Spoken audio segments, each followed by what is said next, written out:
বশীর ইবনে উকবা ছোট্ট সন্তান, স্ত্রী নাই, নবী যুদ্ধে যাবেন, সাহাবী নবীর পিছনে রওনা। সাহাবী বশীর যুদ্ধের ময়দানে হাজির, ছোট্ট ছেলে রেখে চলে গেলেন। যুদ্ধে যাওয়ার পর যুদ্ধ শেষে আমার নবী আসতেছেন আমার নবী হঠাৎ করে বশীর ছোট্ট ছেলেটা রাস্তার কিনারে দাঁড়ানো, নবীরে দেখা মাত্র সালাম, ওগো রহমতের নবী, আমার বাবা আপনার সাথে যুদ্ধের ময়দানে গেল, কিন্তু আমার বাবা কই? আমার বাবারে তো দেখি না। নবী কি বলবে? নবী কিছু বলে না, কারণ বশীর তো জানে না তার বাবা দুনিয়া থেকে জান্নাতে চলে গেছে। আমার নবী ছোট্ট ছেলে বশীর কি জবাব দিবে? কেমনে বুঝাবে তোর বাবা শহীদ হয়ে গেল? আমার নবী চেহারাটা উপরের দিকে উঠাইয়া তাকায় আছে। সাহাবীর ছেলে বশীর ছোট্ট ছেলে, চোখের পানি ছেড়ে ডাক দিয়া কয়, গো মায়ার নবী, আপনি কথা বলেন না কেন? ও গো নবী, আপনি তো জানেন না আমি বশীরে তো অসহায়, আমার মা দুনিয়ায় নাই, আমার ভাই নাই, দাদা নাই, দাদু নাই, এই জমিনে আমার আপন কেউ নাই। নবী গো, আমার বাবা আমার নিজের হাতে গোসল করায়া দিত, আমার নিজের হাতে খানা লোকমা মুখে তুলে দেয়, আমার বাবা আমার রাতের বেলায় বুকে নিয়ে ঘুমাইত। ও নবী বলে, আমার বাবা কই? মায়ার নবী কি বলবে?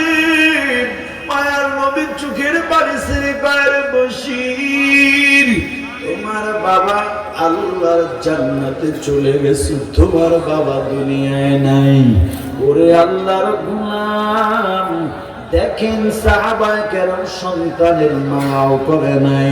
হামজা রাদিয়াল্লাহু তাআলা আনহু, ওদের যুদ্ধ শুরু হয়ে গেল। হামজা নতুন বিবাহ করেছেন, ফরজ গোসল করবেন, পানির কিনারে দাঁড়ানো, কে যেন মদিনার পথ দিয়া বলে, নবী নাই, মদিনার নবী নাই, নবী শহীদ হয়ে গেল। হামজা সাথে সাথে গোসলের কথা ভুলিয়া যায়।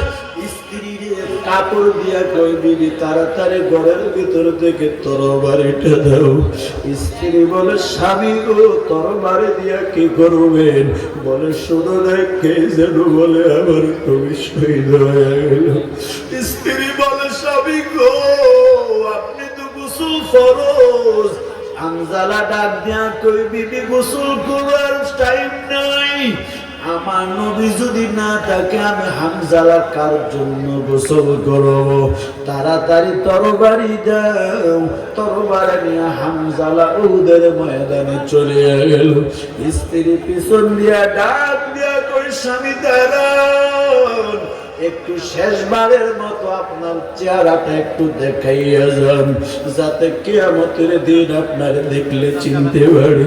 হামজালারে ডাক দিয়া কইরি, বিবি, আল্লাহ যদি কবুল করে নেয়, আমার আল্লাহ হাসরের ময়দানে আমাদের পরিচয় করাইয়া দিবে। হামজালার কথা বলে যুদ্ধের ময়দানে দৌড়ায়। উহুদের যুদ্ধের ময়দানে গিয়ে হামজালা যুদ্ধ করতেছেন। যুদ্ধ করতে করতে নাফাক হালাতে হামজালা বহু কাফিরের জাহান্নামে পাঠাইয়া দেয়। এক পর্যায়ে হামজালা উহুদের ময়দানে শহীদ হয়ে যায়।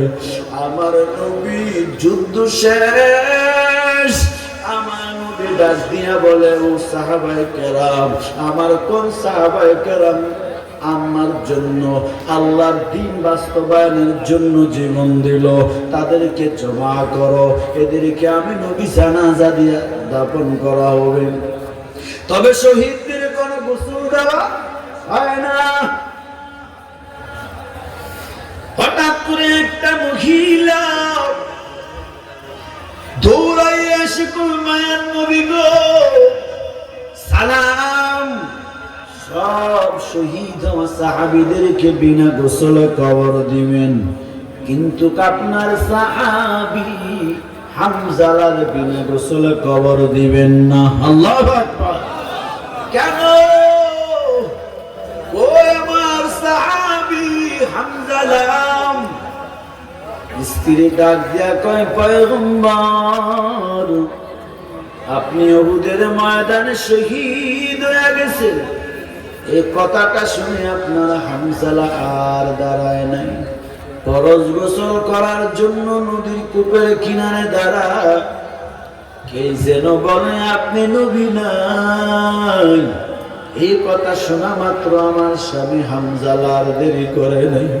স্বামী গো গোসল আল্লাহর নবী, আমার স্বামী ফরজ গোসল করে নাই, তরবারি নিয়ে দৌড়াইয়া চলে আসছে।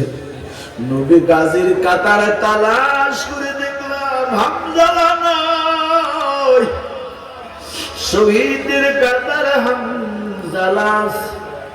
আমার নবী বলে আমার হামজালা, আমি নবীর তো আশিক। দৌড়াইয়া নবী বলেন যাও হামজালা রে, তোমরা তাড়াতাড়ি গোসল দাও। কিন্তু আল্লাহ জিবরাইল পাঠাইয়া নবীরে জানায়া দেয়, ও জিবরাইল আমার নবীরে বলো যে হামজা আমি নবীর মহব্বতে ফরজ গোসলের কথাটা ভুলিয়া গেল। আমি আল্লাহ দুনিয়ার কোন পানি দিয়া হামজালার গোসল দিব না।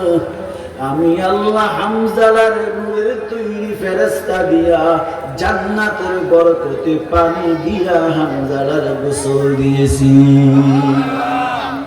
এরে নবীর উম্মত, সাহাবায়ে কেরাম নবীর আদর্শ বাস্তবায়ন করতে গিয়া, ঈমান আনতে গিয়া, আল্লাহর মানতে গিয়া ঘর ছেড়েছেন, বাড়ি ছেড়েছেন, সন্তান এতিম করেছেন, স্ত্রীর বিধবা করেছেন, নিজের জীবনটা পর্যন্ত দিয়ে দিয়েছেন।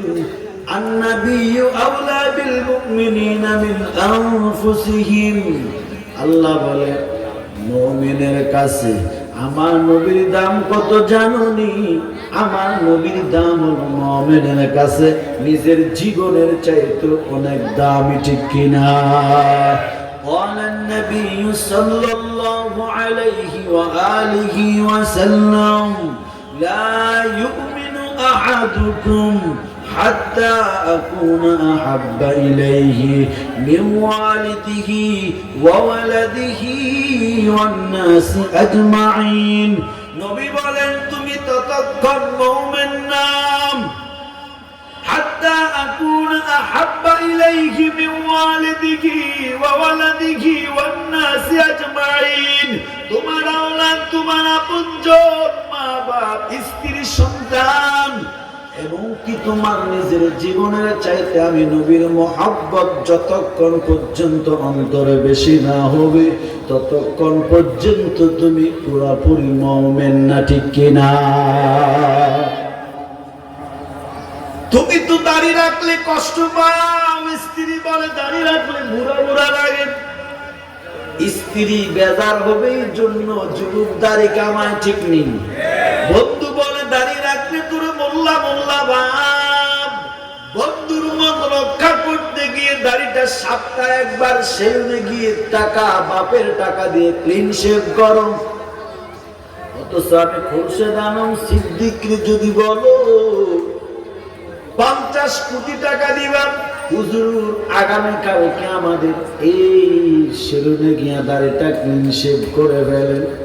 আল্লাহর কসম একবার, আল্লাহর কসম দুইবার, আল্লাহর কসম তিনবার, ওয়াল্লাহি তাল্লাহি বিল্লাহি তিনবার করে বললাম, আমার 50 কোটি কেন, আমার বাংলাদেশের প্রধানমন্ত্রীও যদি বানাইয়া দাও গলায় চুরি যাবে, নবীর সুন্নতের উপরে অস্ত্র লাগাবো না, ঠিক কিনা বলেন?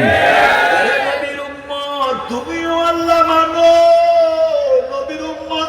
করো, আমিও আল্লাহ মানি নবীর উম্মত দাবি করি, অথচ তুমি সপ্তাহে একবার সেলুনে গিয়ে তোমার টাকা খরচ করে তুমি দাড়ি কামাও, আর আমারে শত কোটি টাকা দিলেও আমি নবীর সুন্নতে দাঁড়িয়ে অস্ত্র চালাবো না। ব্যবধান কোথায়? ব্যবধান হলো অন্তরের মোহাব্বত, ঠিক কিনা? তুমি স্ত্রীর মোহাব্বত ঢুকাইছো, নবীর মোহাব্বত ঢুকাইতে পারো নাই। তুমি বন্ধুর মোহাব্বত ঢুকাইছো, আমার নবীর মোহাব্বত ঢুকাইতে পারো নাই। আমি তো শুধু দাড়ির কথা বললাম, সাহাবায়ে কেরাম স্ত্রী বিধবা করেছেন, বলছি না ঘটনা? সাহাবায়ে কেরাম সন্তান এতিম করেছেন, আরো অনেক অনেক ওয়াকিয়া ঘটনা আছে, যদি বলি শেষ করা যাবে না।